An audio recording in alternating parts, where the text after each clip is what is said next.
Yeah, what's going on, ladies and gentlemen? Welcome back to another episode of Unleashing Success with your boy Grubs. Who else? Who else would you want to unleash success with? But we got an interesting topic today, as promised. I want to talk, um, say, emotions, skill sets, and how everything ties together to make the success of the gumbo of success. So, what I tell people, the perfect recipe to success is having perfect alignment, mind, body, soul. You know, when they all come together, the balances of things work out better for you. You get better results, different doors open, better opportunities. Um, you get a whole better result of the world. And I really think that's the thing where people forget because everybody be a lot, well, too busy to pay attention to mental health side of life and don't realize health and wealth goes together. Can't enjoy your wealth without health. You need your health and good standards to be around and enjoy all the money that you hustling hard to work and make.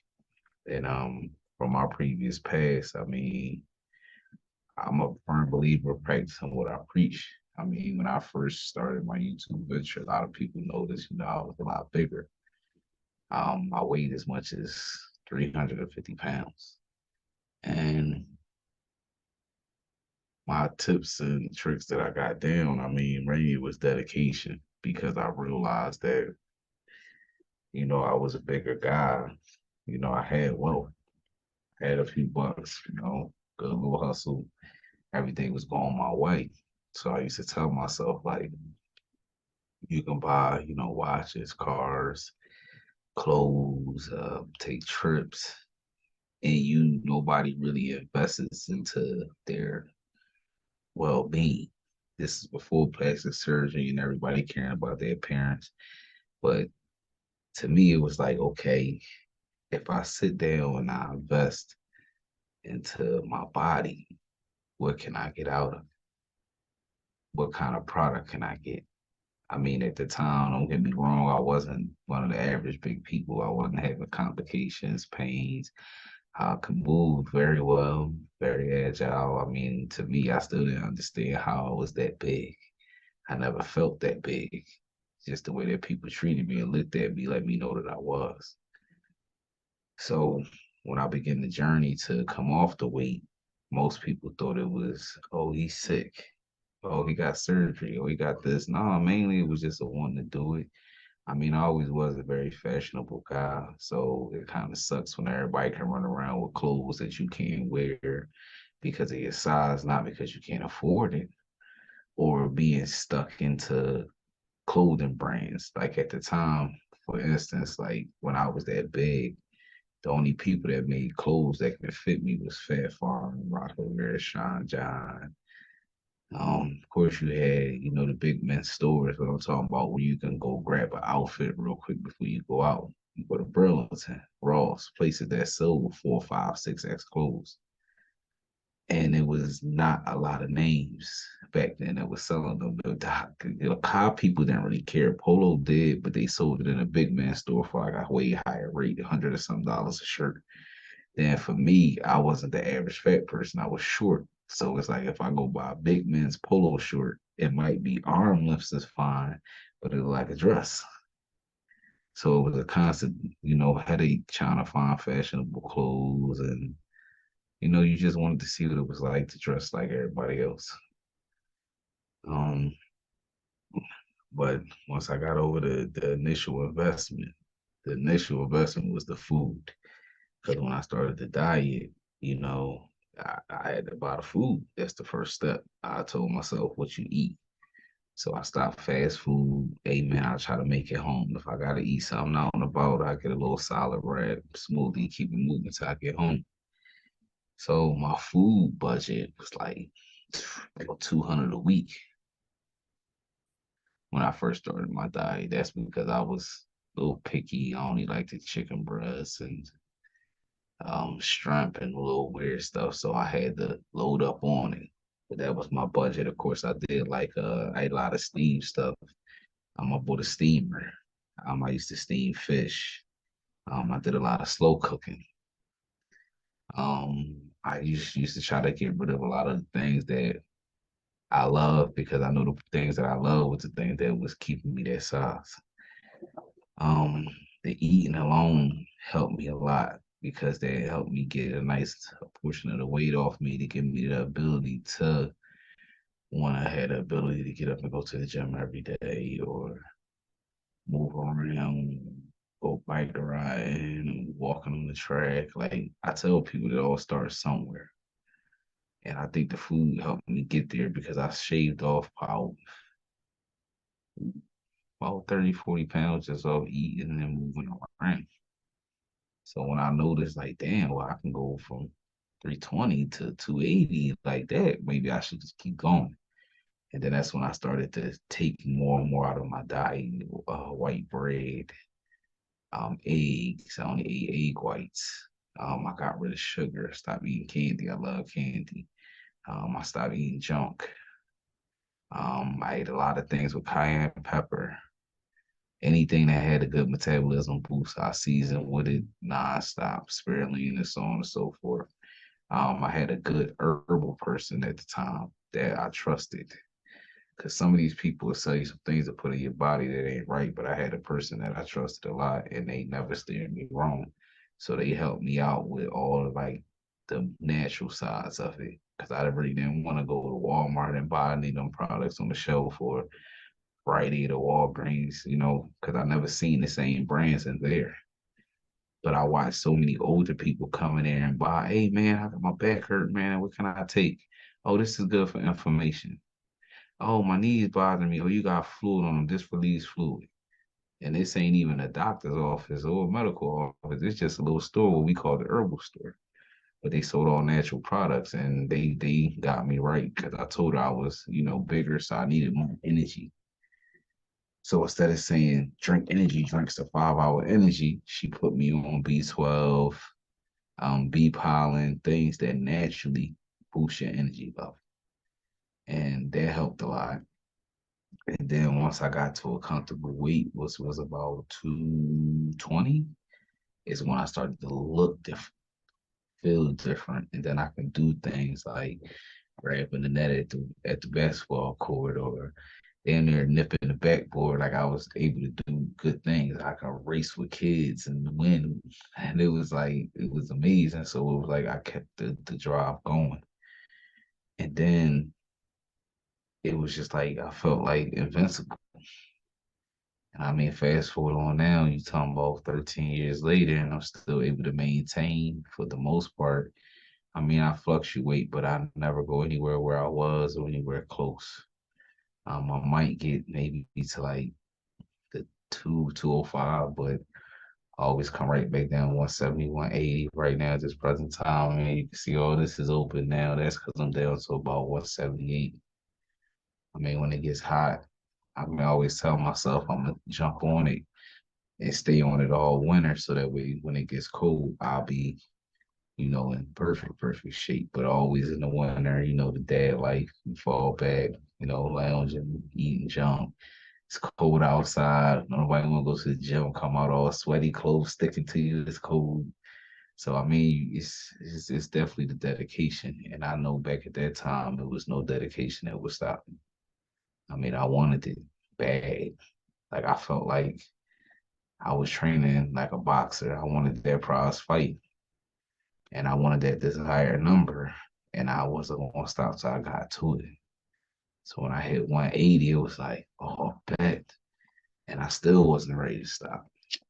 So it was like, it was a beautiful journey, man. And then, I was able to go buy all the good clothes and my shoes lasted longer because they weren't carrying as much weight.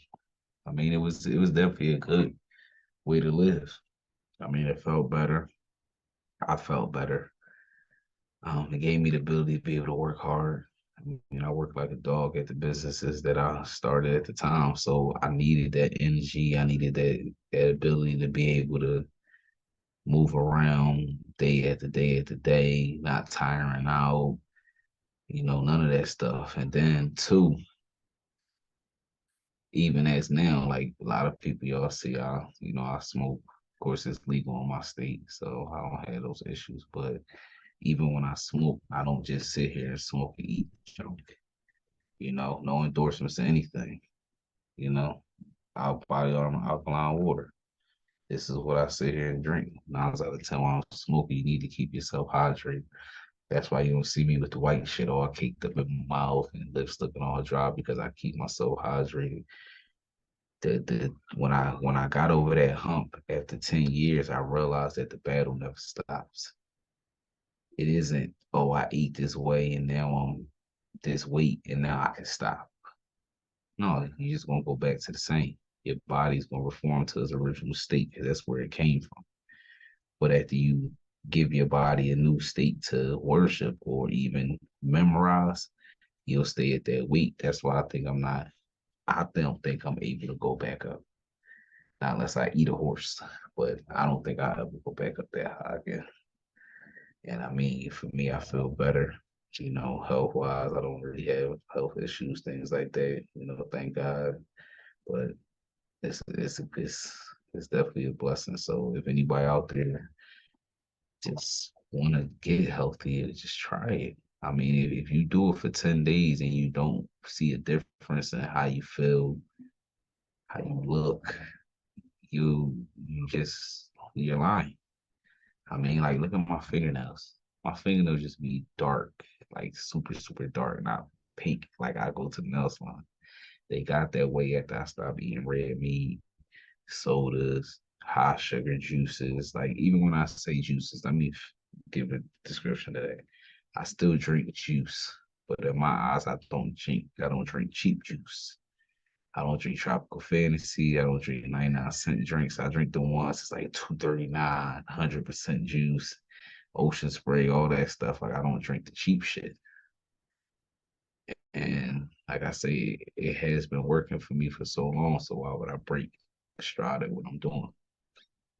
Some people, the busy ones out there, it's nothing against the meal plans. Those meal plans are great.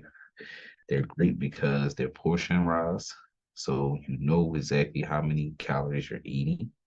And two, I'm a bored eater. Some days I don't even want the food that I eat every day. I want something different. So when you do the meal plans, that gives you that ability to eat something different every day. Sometimes you eat some shit you never eat before. I want to try this. I mean, I never had chicken cordon bleu and none of that stuff they be having on there. So I mean, it'd be good to try it. And I only eat chicken, fish, lamb occasionally, no beef, no pork. And I mean, I love burgers. So that was the hardest one. But once I got over that hump, it was cool. I love cheesesteaks. But I told myself, my nigga, they got chicken cheesesteaks. They got turkey burgers. I mean, they wasn't the same, but I made them the same because I wanted to, you know, I thought it would help me along my journey. Transitioning on to the next topic we got for y'all today is skill. Um, I've had a lot of conversations with people about skill, and skill can go many different ways. Um, I hate people who think that they don't have a skill because it's not widely recognized. Um, the reason why I say skills can be widely recognized or not is because the fact that people gotta understand the fact that sorry about the light, but people gotta understand the fact that you can have a skill that is not recognized to most people because they don't understand it or they don't know what exists.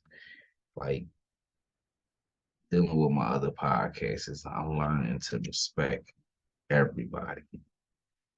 And how I got there was, we do chronic cinema. I sit back and I watch movies. And as you watch movies, think about it. Those credits is the length of a full length song. So they need 3.5 minutes just to show everybody who put hands into making that motion picture that we enjoy. And a lot of people forget those guys who did that or don't even really care that they exist. Like, oh man, that's just the guy that held the mic boom. If he didn't hold the mic boom, how is you gonna get the perfect sound? I just go hear what the people were saying.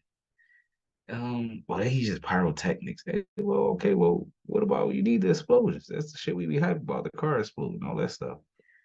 So don't ever undenounce your skill. I met a couple about a year ago out in Texas. They had a very unique skill and they used it and made a ton of money doing it. They both of them were like she was the father of a concert guy. He was the son of a carnival dude. So they start dating, working, fighting every day, arguing money this, money that. And then they realize, why don't we find something that we both grew up of and love to do? Just so happened they both had a knack of setting up the stage. So they came together and they began to get contracts with smaller venues to come set up stages and so forth. But he was working for me part time at one of my companies. And he called me one day and I mean, I was happy for him, man, but I respected it. He said, yeah, man, I told you, that call was gonna come and it came. I said, what's good? He was like, we got that contract with Live Nation. And he was like, I told you that contract different because now we got to move around. Live Nation want to pay for us to move around with the artists and set up in every city. And he was like, you know where that's going. I said, yeah, to the moon, brother. I said, I appreciate it.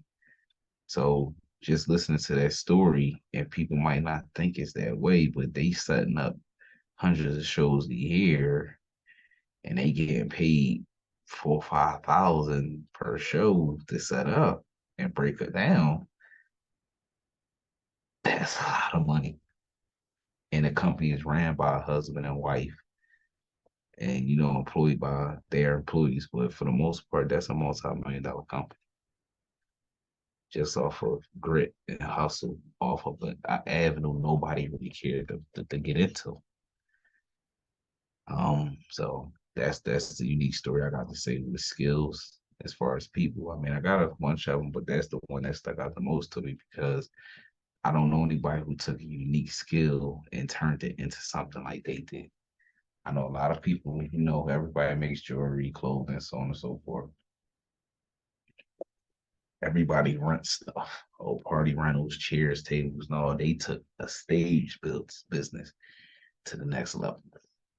So I always think of them when I see the credits going up, trying to see if I see their name for setting up a stage in a movie or something like that. Because, like I say, I tell people I'm a good person. I mean, my success is my success.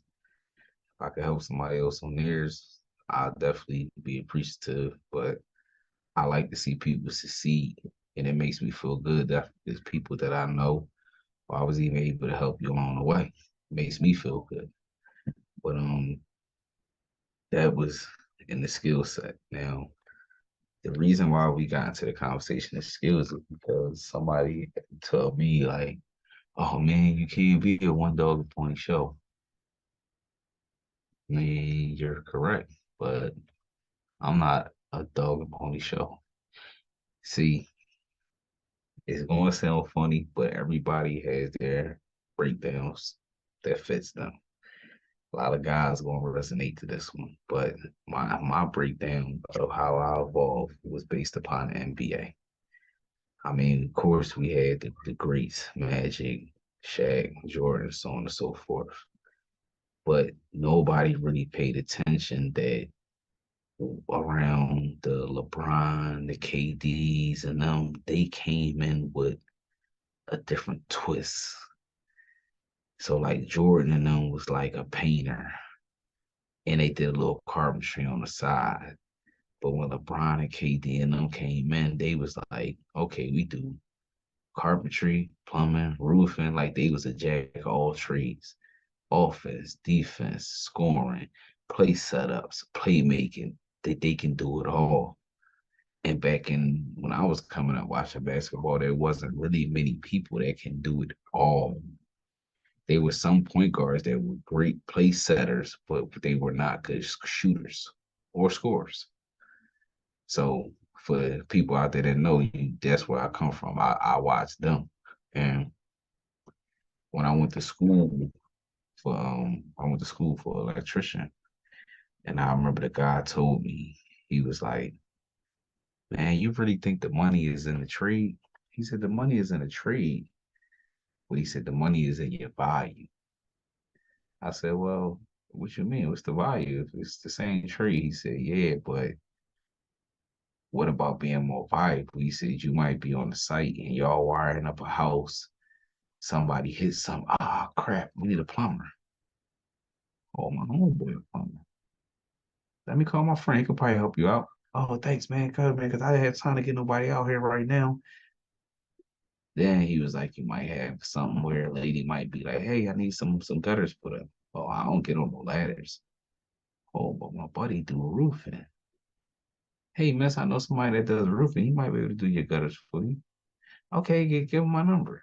And then that's when he told me, he was like, being a contractor, either you learn the skills or you turn yourself into a glorified maintenance man. And he said, while you're a maintenance man is, even if you can't do it, I got a guy that can do it. Now, once you build a trustworthy force of those guys to do it for you, you'll come out with, you can actually make some moves. Um, Back then, I didn't respect this computer stuff being a skill. I mean, I knew it was a job. I knew somebody had to do it. These sites weren't building themselves, but I really didn't look at it as like being a skill. I like, okay, it's an enjoyment. That's because coming up, I was on the other side, the visitor side, not the site owner side. I wasn't on any side. I was just visiting, enjoying, you know, the things that I found. But even when I learned that skill, as y'all heard from my past stories, it's kind of something that I kind of got like not worked into, but it wasn't a choice. But I enjoyed it because even that choice back then gave me the skill to do what I'm doing in front of y'all right now. How I know how to use all this software, edit videos, record audio, they all came from my past ventures. And I tell people a lot, I hit a rough patch in my life a few years ago, and I decided to get a pencil and paper. And I said, I'm gonna make two lists. I'm gonna write down everything I can do that makes money. And then I'm gonna break down the list into another list of what can I do fluently. Fluently meaning if a person call me right now and say, "Yo, can you do this for me?" "Yeah, I got you." And that was the general tip of what I decided to focus on. I knew I was really, really good at fixing houses, fixing stuff, period. So I was like, okay, I'm gonna stay on the fixing, keep that craft going. The internet stuff, computer stuff, I liked it that, so I tried to do one that, one that. And mainly out of the whole list, those were only two things that came up. And then the third one was to keep creating because I can never stop creating. That's also a skill. I mean, you can create and sell. You don't always have to make it. You can sell an idea, but some people don't understand that. They think they don't have the money to create it and make it real. You can't make money off of it. That's not true. But those life pivoting moments helped me out a lot because I had a whole list of things that I had done before. But once I started thinking like, okay, well, what if it's this scenario? What if it's that scenario? I never experienced it. I did that task in that one scenario, not in 10, 15, 20. So I had to put down what can I do in multiple scenarios like roofing, carpentry, plumbing, landscaping, um, painting, drywall, stuff I could do fluently because I'd have done it 50, 60, 70 times. So those are what's gonna make the list. Everything I have done over and over again, car audio installation, electrician. Those are the things I did fluently for a long time. Window tint. So, like I said, that fluent list made it easy because everything I tell you all some backs to what? Working with these. So then I made another list of what can I do with my own physical power? Because when you trying to get yourself out of hole, remember you get there because you have no one. So when you trying to dig yourself out and regroup and recreate, you think of it like you have no one. So I think of what can I do where I have no one, and those are normally things that get me above. I'll say that for another time to tell you how I was able to climb out on what I did. But I didn't do anything out of what I was already doing. It's just that I took a previous skill and put it back to use, and it got me farther. And then I took another previous skill and put it to use and combined them together, and they both got me back where I needed to do. But I didn't learn anything new. I didn't pick up any new tricks. They were both skills that I have carried for a long time. And I just think if I would have played them right, like if I was really out there looking to, work for someone, I probably could have still been eating good. But I would like to do my own thing. So that's how that went. But it gave me the ability to be able to get back to doing my own thing because didn't have the ability to do my own thing for a while. So I had to do other people's stuff. So that carried those two things, those two skills carried me back to my own path. And that's the reason why I say that. Because some people will be like, oh, I used to make some candles back in the day. They were great. People bought them. Why you stop? I don't know. I just didn't think people cared for candles. Or with somebody around you telling you that nobody wants candles. Now you go back and start selling candles again. Well, they got Amazon now and Facebook Marketplace. I'm gonna start making candles again. Next thing you know, you're making 4 or 5 thousand a month selling homemade candles.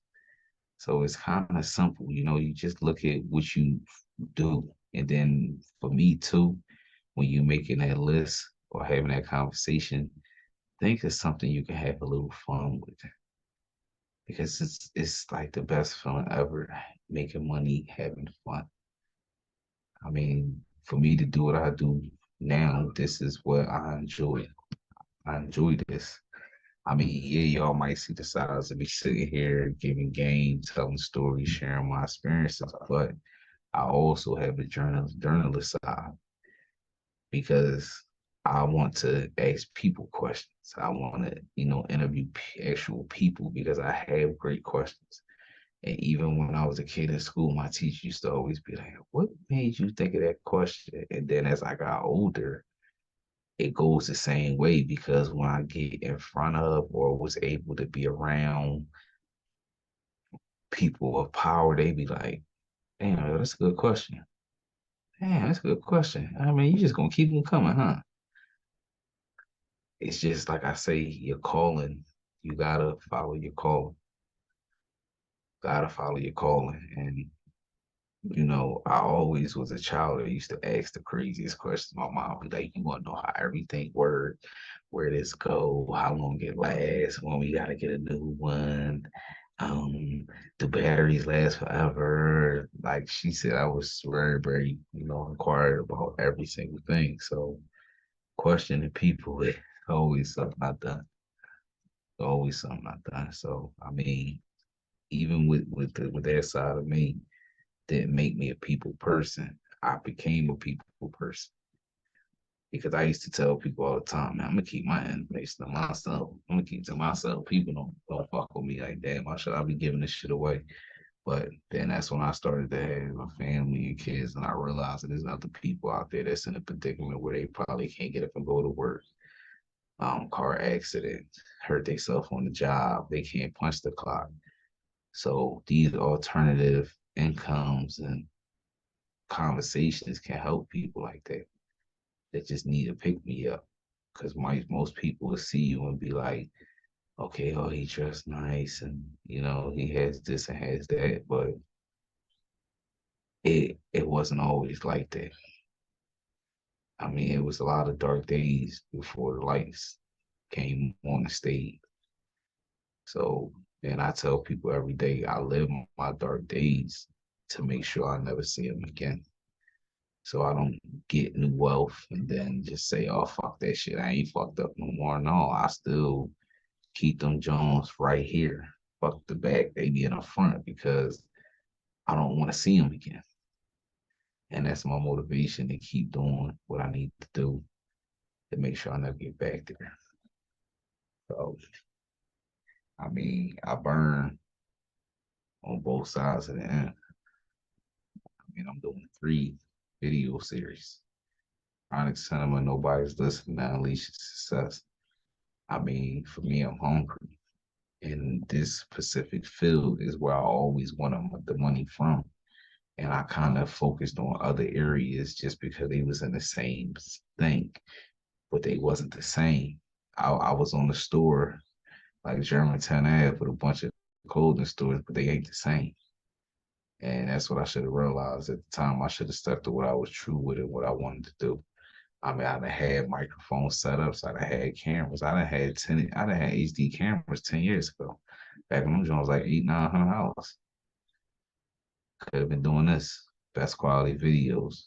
Figured out the editing software was a lot different back then. That's another thing that I tell people. If you have something that you want to try or you think could work, you lost already by not trying.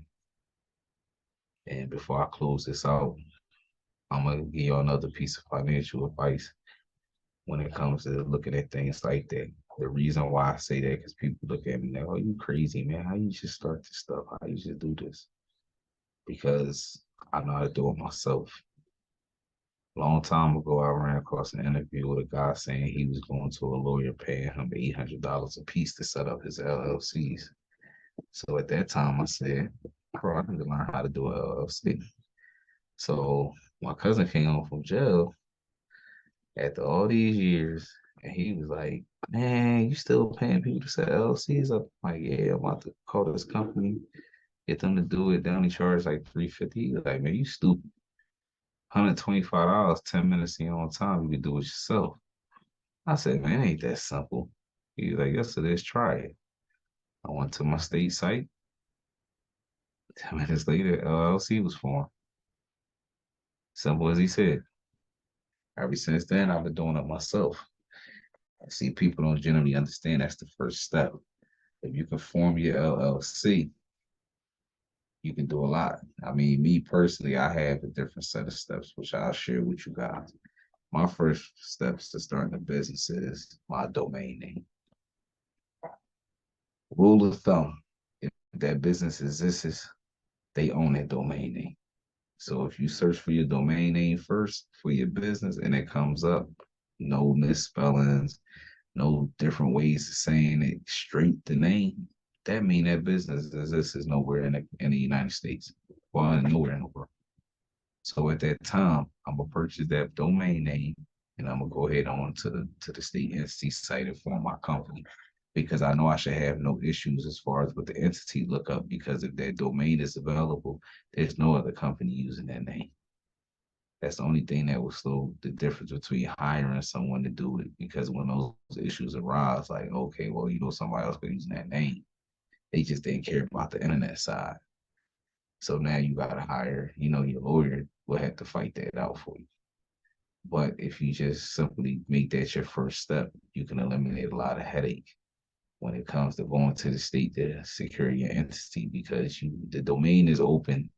I'm gonna say rule of thumb, 99 times out of 99 times, 99% is available for you to form a company with that name, which you can go to any state entity site and file online. It's not free. You got to pay the fees and stuff like that. Every state varies. I know Pennsylvania is like 129. Alabama is like a few extra dollars because you got to pay like a luxury tax, a bunch of other crap that goes along with it.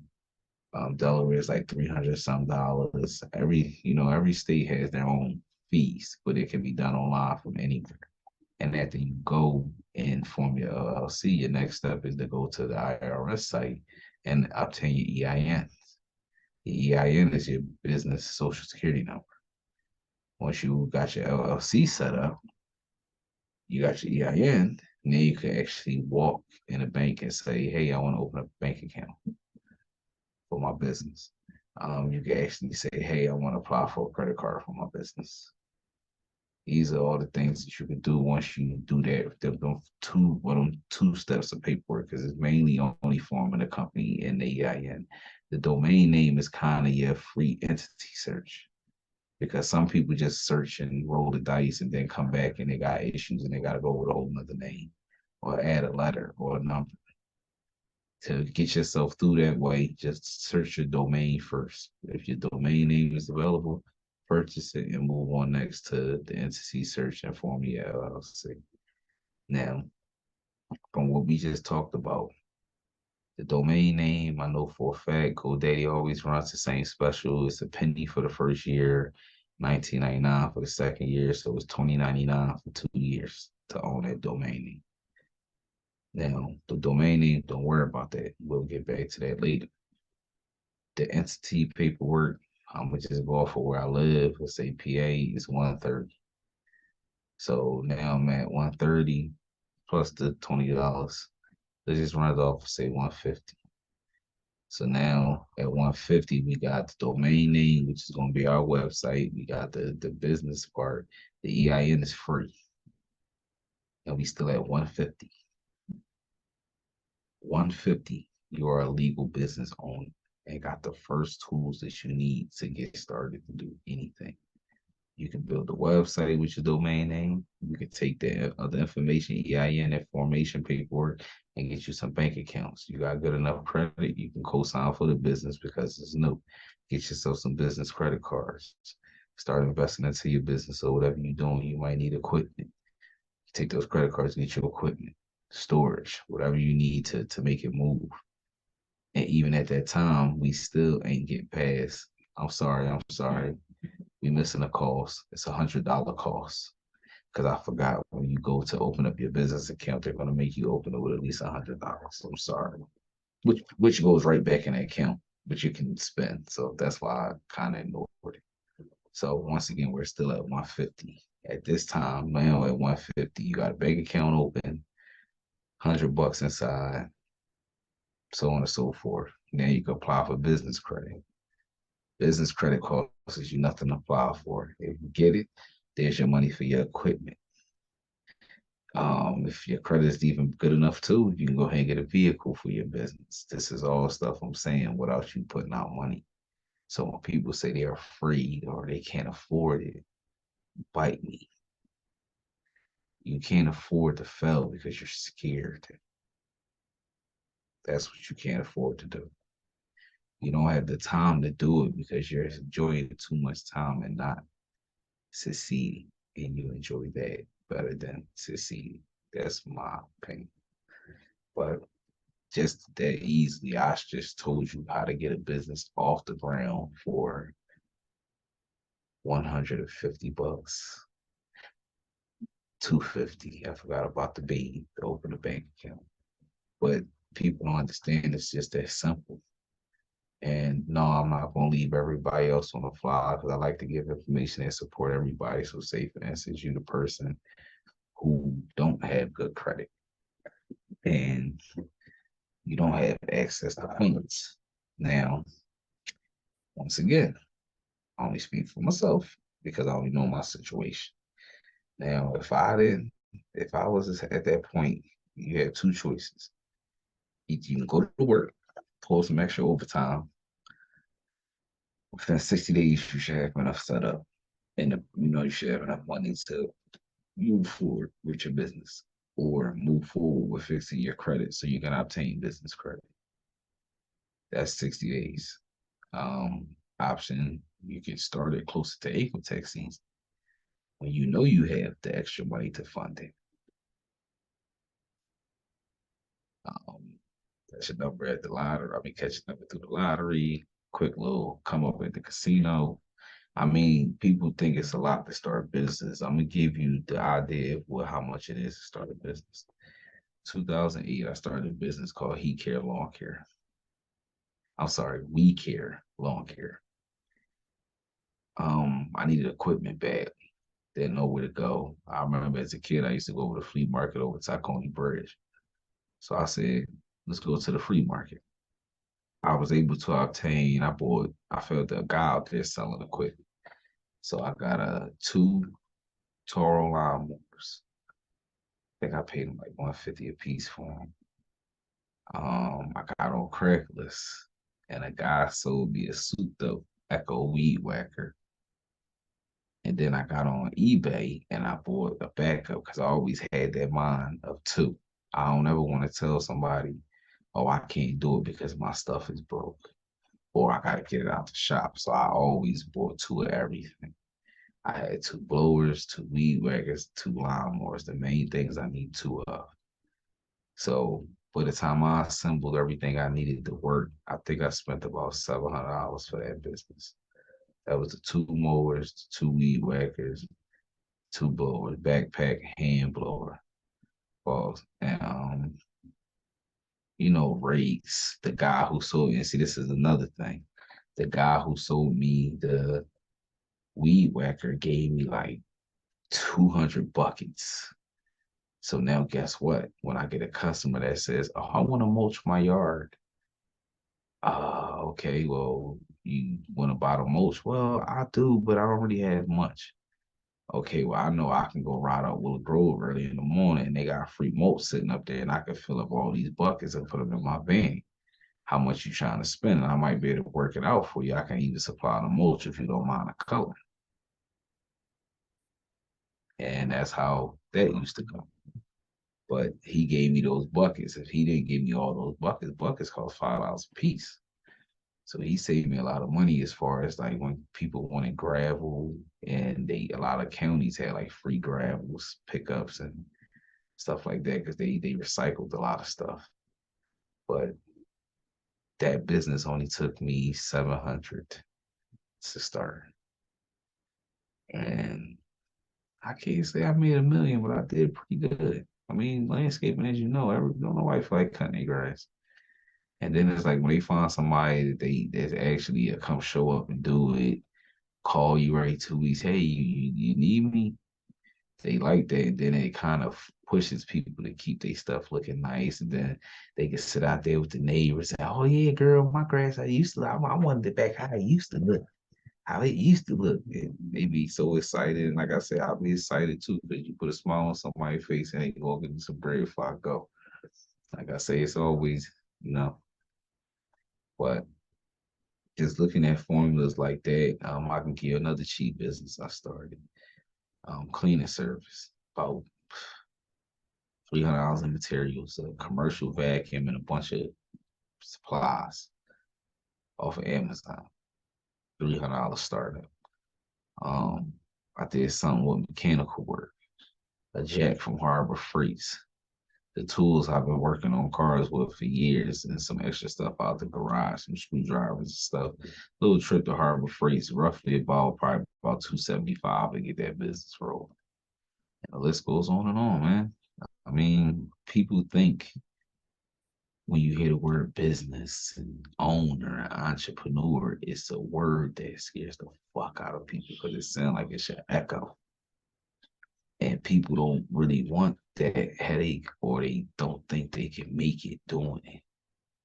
But I really think it's a business out here that anybody can start. It's just gotta be them. But I mean, also too, not to scare people off. If you think you got a business, don't forget about the big box stores. They got CEOs and CFOs and directors and this and that. You can always put people in position to help you run your business too if you feel that you don't have that know-how or that fear, but you know for a fact you got a grand slam business out there. I would not say stay away from it either. You just have to hire and put people in position to make the business grow. But who generally gets the profit at the end of the day? The creator. So this is just a little food for thought that I like to share with people because everybody, makes their videos with all this, 10,000 started up before. Ain't nobody got all that, man. Ain't nobody got that. Let's be real. I mean, even saying ain't nobody got that. But I do have somebody getting $1,000 startup fund and trying it. I mean, shoot, I didn't even seen businesses do it and go big. The reason why is because if you're doing a business that has supply, you only buying your first supply. So if you spend 400 in supplies, that 400 should roughly make you about 3, 4,000. On top of the 400 in supplies, that's your first 1,000. You got your business formation. That's gonna run you another two, so that's 600. And then you gotta put together some type of money for promotion to let people know that it exists, whether you're doing Facebook ads or you're doing foot ads. But you gotta spend a few $100 to let people know that it exists. And then the rest of the money you spend, you hold it. Because the reason why I say you hold the last few $100 is you just bought 400 in inventory. If you gotta still pay for the packages to ship it out, the shipping costs and so on and so forth. Also, if you selling through one of these platforms, you selling, say for instance, you sell 500 units in the first day and you send them out. You might not see that money for like a month. So now, if you need more units, yeah, you might have 4 or 5 grand coming from Amazon or whatever portal you sold them through, but that portal is not gonna cash you out every week like a job. So you need to have that extra money. So if that happens, you can take that few hundred and reorder anyway. And then if they buy you out again, guess what? At least you know once you get done that storm, you got 2 waves coming that's going to knock you down. You got your first wave that you weathered on the grand opening, and you got the other wave that you was able to weather. Now it should be time for that money to come in, and then you can buy double the inventory and keep it rolling. Just like that.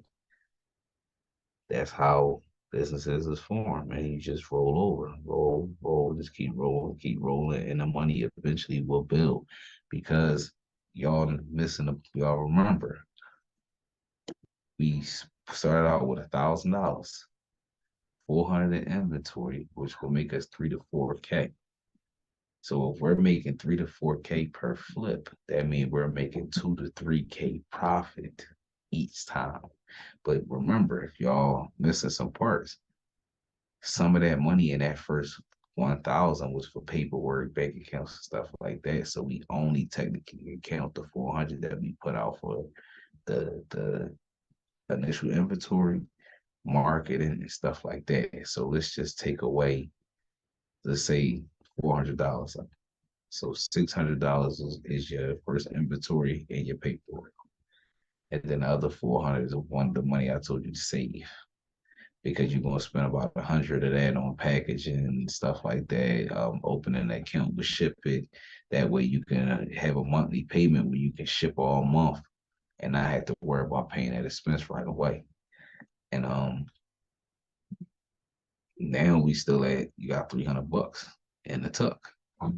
So now if these 400 worth of products sell out, now you got that money in the pipeline, which is going to take a little minute to come, but you still got the 300 for you to go rebuy more inventory and keep your money going until that first hit come in with the 3, 4K. So now you got your first hit with the 3, 4K, and you got another hit coming with 2, 3K. So that's first month is profitable. Then at 10K on the rollout.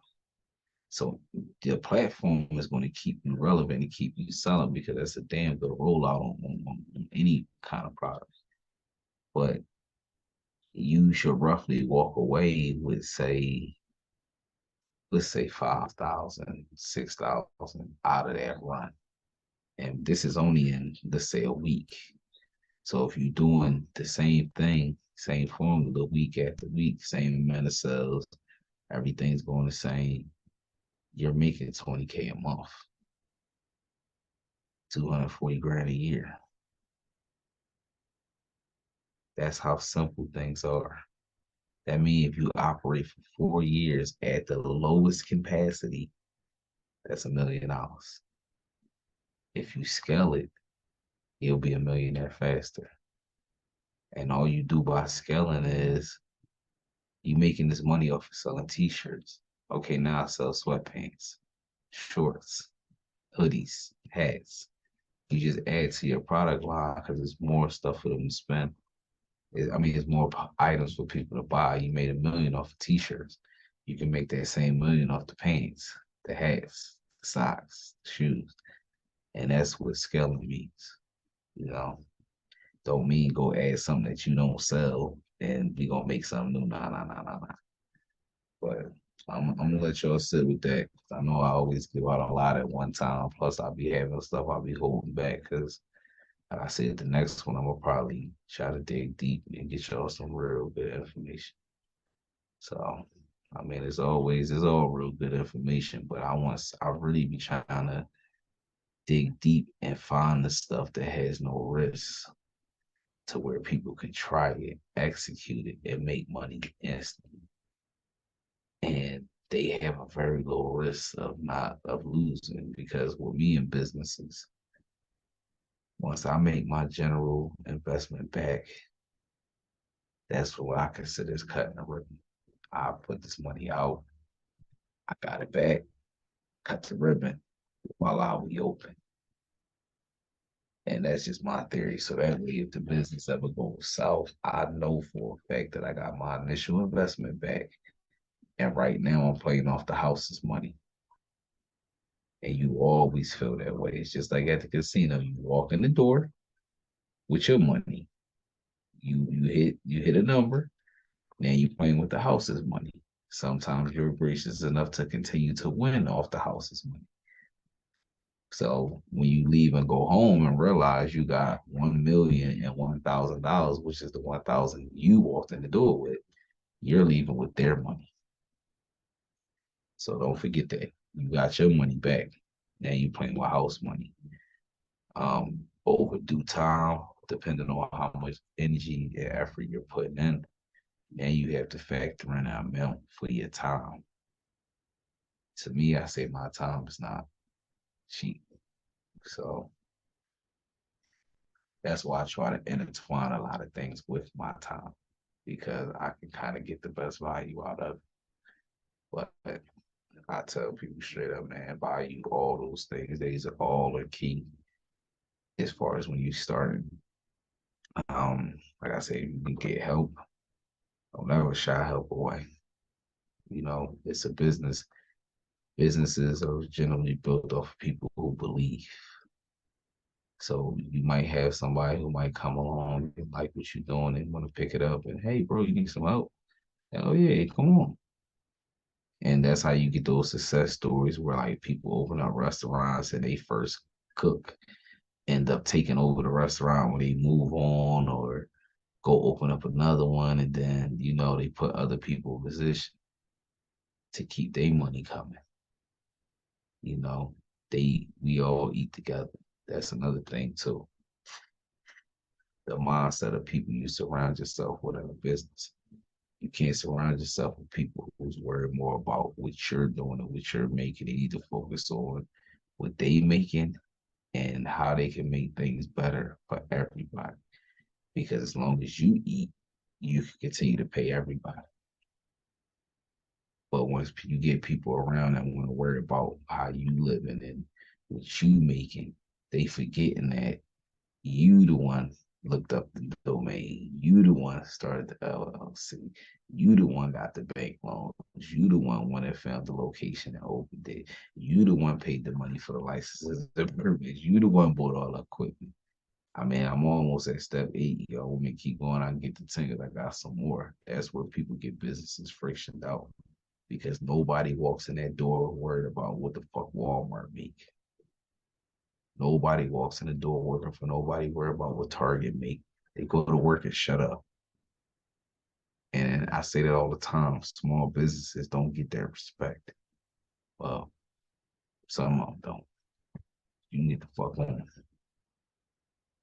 And I know game, so yeah.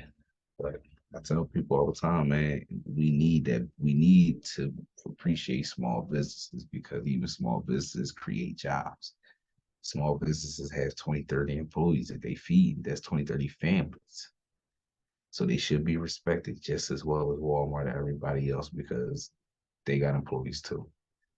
But you structure that well. And I mean, if you're selling something in retail, my biggest piece of advice I tell every retail seller, get you a cash register because people will argue with you just telling them a price. Make sure you have a price thing up in the back and a cash register in the front. And that alleviates a lot of hassle because you'll go do something for somebody and, hey man, I ain't got this, man. Can I just give you 40? How many times you said that at Walmart, Target, McDonald's, Wendy's? Whatever come up on that cash register, they come about their pocket well, or they take some stuff off they order, they put some shit back in the cart. You gotta build that bond too. And they gotta respect you just how they respect them. So I mean, but that's enough game for the day. But as always, I see you guys next time. Definitely like, share, subscribe. Um, follow me on all social media outlets. And just look forward to it. I mean, this is another episode of Unleashing Success with your boy Grubs. And as always, I look forward to seeing y'all guys again next time.